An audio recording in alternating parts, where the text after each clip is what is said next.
Sergey Viktorovich, recently, the Lithuanian authorities, under far-fetched pretexts, have increasingly been toying with the idea of completely closing the borders and stopping transit for Russians to Kaliningrad. What measures are being taken to prevent this? Possibly together with Minsk? How will Russia respond to Lithuania if it nevertheless takes this step? Well, these small countries, the so-called young Europeans, including Lithuania, Latvia, and Estonia, to a certain extent, they greatly overestimate their importance for Western Europeans, for the old-timers of the European Union. Well, those in Europe who still retain common sense and genuinely care about the security of the continent, although there are fewer and fewer of them, they perfectly understand the provocative role assigned to these Baltic states, primarily by their British handlers.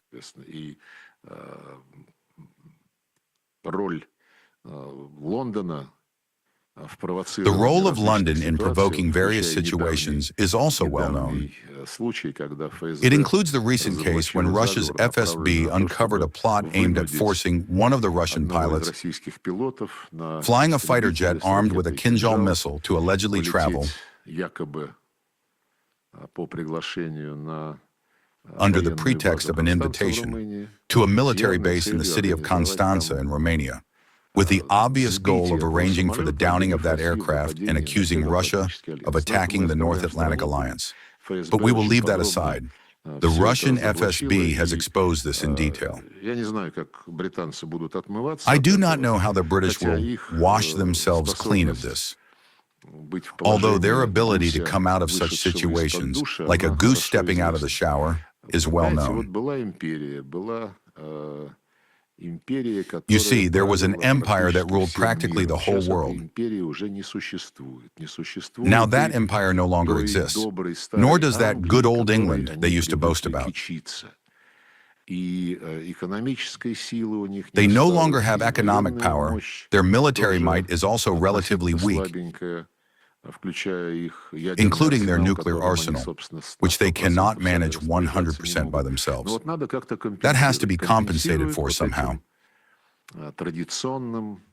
They compensate with that traditional English desire, to put it politely, to divide and rule everywhere. But there are also less polite ways to describe how they behave and what goals they pursue in doing so. Returning to your question. Indeed, recently, in addition to the constant threats to shut off Kaliningrad transit,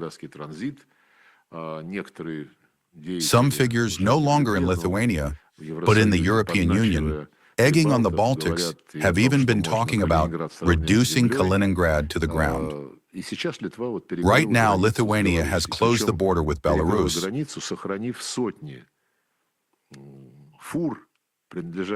leaving hundreds of trucks belonging to Lithuanian carriers on the territory of the neighboring Republic of Belarus. Alexander Grigorievich Lukashenko, as always, spoke about this figuratively. These are outrageous actions. And no one in the European Union, but the Americans have repeatedly said this regarding dictators in Latin America and Central America. Yes, this dictator is a son of a bitch, but he is our son of a bitch. The same attitude of the European masters toward the Baltics' antics applies to their shenanigans. Their role is assigned to do as much nastiness as possible toward the Russian Federation, and at the same time, to provoke Russia into actions that will later be attempted to be sold to Washington, primarily as a justification for the start of serious hostilities based on Article 5 of the Washington Treaty of NATO. We can see this. But the obligations regarding Kaliningrad transit are not only Lithuania's obligations, they are the obligations of the European Union. Back in 1994, when the Partnership and Cooperation Agreement between Russia and the EU was signed,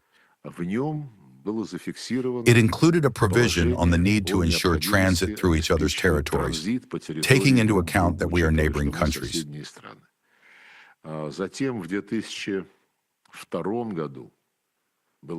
Then in 2002, a separate joint statement on transit was signed. It wasn't an agreement, it was, I believe, a joint statement, but it had a direct effect. In 2004, when the Baltic states, along with a number of other Eastern European countries, were admitted into the EU, the Declaration on the Enlargement of the European Union and on the Principles of Partnership between the European Union and the Russian Federation was signed. All of this is set out there. After that, technical documents were adopted,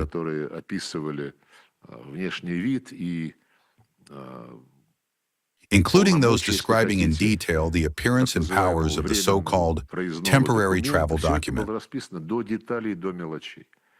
All of this was spelled out down to the smallest details, how citizens' travel and cargo deliveries are checked on trains. All of this was written down. Therefore, the European Union must think about the responsibility it bears for the behavior of its guys who are getting out of control.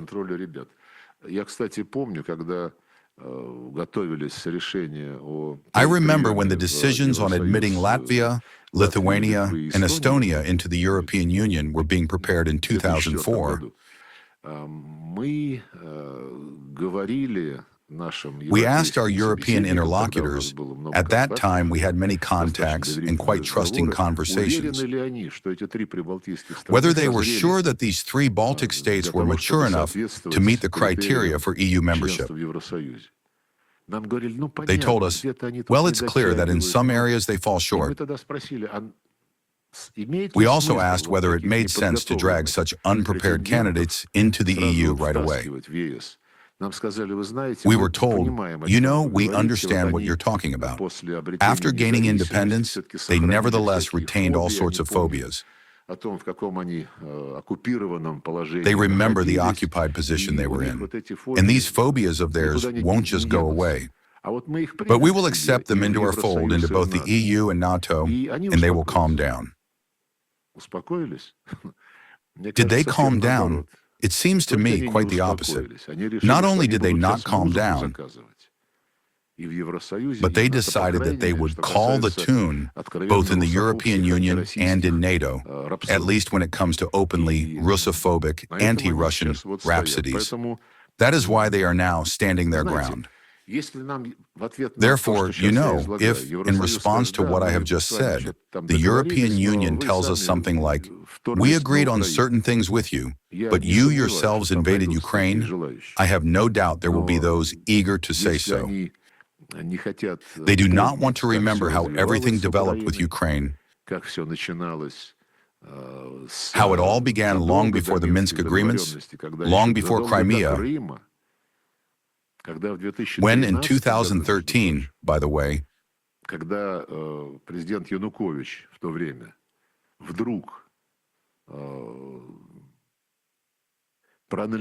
Yanukovych at the time suddenly analyzed the prospects of signing the association agreement, or rather the agreement on associated partnership with the European Union, and realized that many of its provisions would jeopardize trade, the trade regime, and other benefits that Ukraine had in its economic relations with the Russian Federation.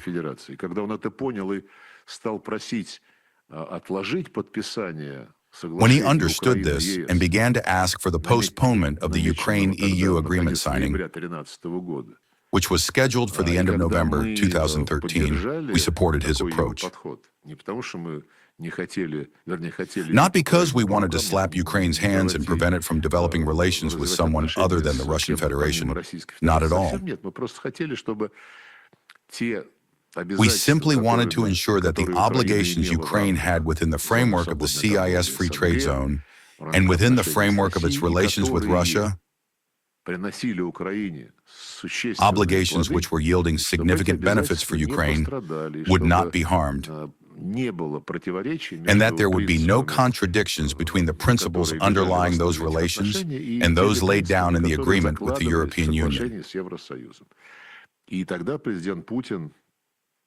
Then President Putin turned to the then head of the European Commission, José Manuel Barroso, former Prime Minister of Portugal, telling him that Russia had a free trade zone with Ukraine and that the EU also wanted to create something similar with Kiev. But the principles on which these two zones were built contradicted each other. Therefore, he said, let us gather together, Ukraine, Russia, and the European Commission, and think about how this can be harmonized. It would seem, what could be more reasonable? Through certain channels, Barroso replied that since the European Union does not interfere in Russia's trade with Canada, Russia should likewise not touch the EU's relations with Ukraine. And now we are now talking about Victoria Nuland, about how she admitted that $5 billion had been invested in Ukraine during the years preceding the coup. Yet it was the European Union that was the stimulator of this crisis in Ukraine. It was precisely the European Union that raised the Maidan, and it was precisely the European Union that threw out the slogan that Ukraine must be with Europe, not with Russia. They publicly declared this.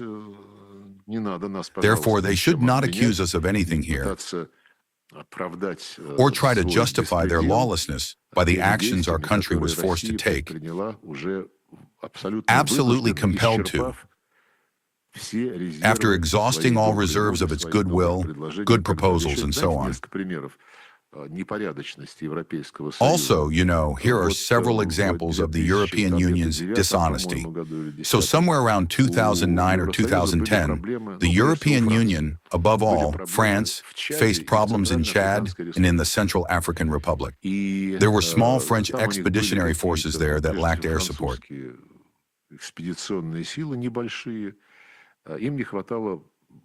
They asked Russia to send a helicopter group to assist in fighting the insurgents who were engaged in genocide and other atrocities.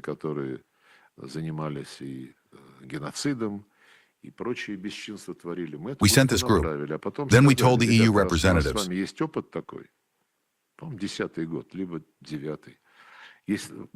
guys, since we already have such experience together, let us create a mechanism for joint crisis response to situations abroad. We proposed an approach to which they, in a way, did not refuse and began discussing this proposal.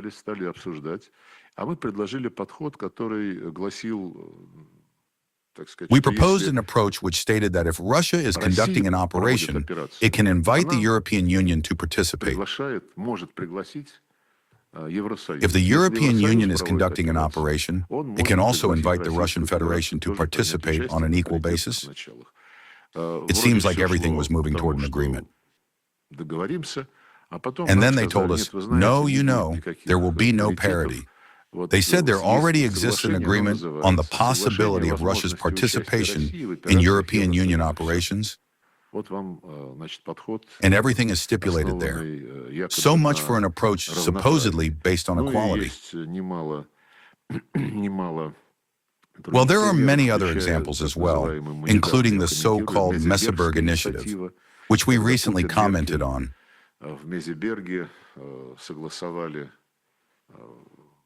When Putin and Merkel agreed on a statement in Meseberg about the creation of a committee for coordination on foreign policy and security issues.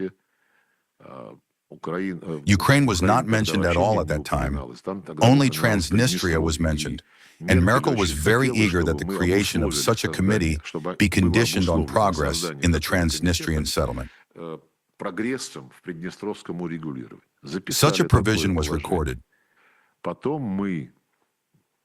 Then, based on these agreements, we ensured the resumption of the work of the 5+2 format on the Transnistrian settlement, which had not met for several years before that. It resumed its activity.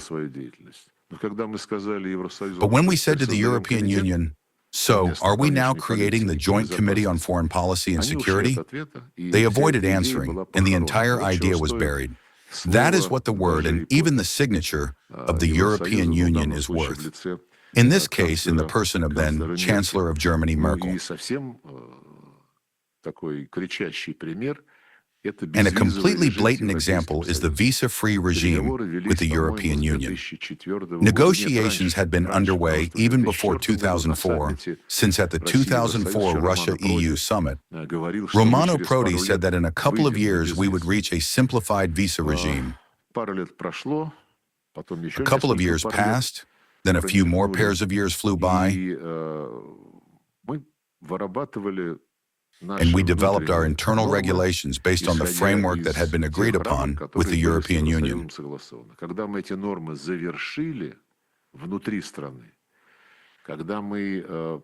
When we completed these regulations within the country and coordinated bilateral agreements with each member of the European Union, there were no longer any conditions left unfulfilled. In response to our question about possible timelines for the abolition of the visa regime, the European Union took a long time to think. Then they replied that they had a new draft document and suggested we consider joint steps. Well, it contained exclusively technical nuances. Nevertheless, we joined in that work as well. President Putin has recalled those times more than once. Back then, not only faith, but even a faint hope still remained that we were dealing with decent people. In the end, we closed those additional technical issues as well. That was in the summer of 2013, and when we said, "Go ahead, make the announcement," they withdrew from official contacts on this topic and from giving an official response. But behind the scenes, they whispered to us that, supposedly, we were already completely ready, but for political reasons, they could not conclude a visa-free agreement with us earlier than with Moldova and Georgia. Ukraine was not mentioned at that time. That's all. Therefore, if the European Union tries to accuse us of violating something, then firstly, there is not a single fact to support that, and secondly, we have plenty with which to calm down our European colleagues.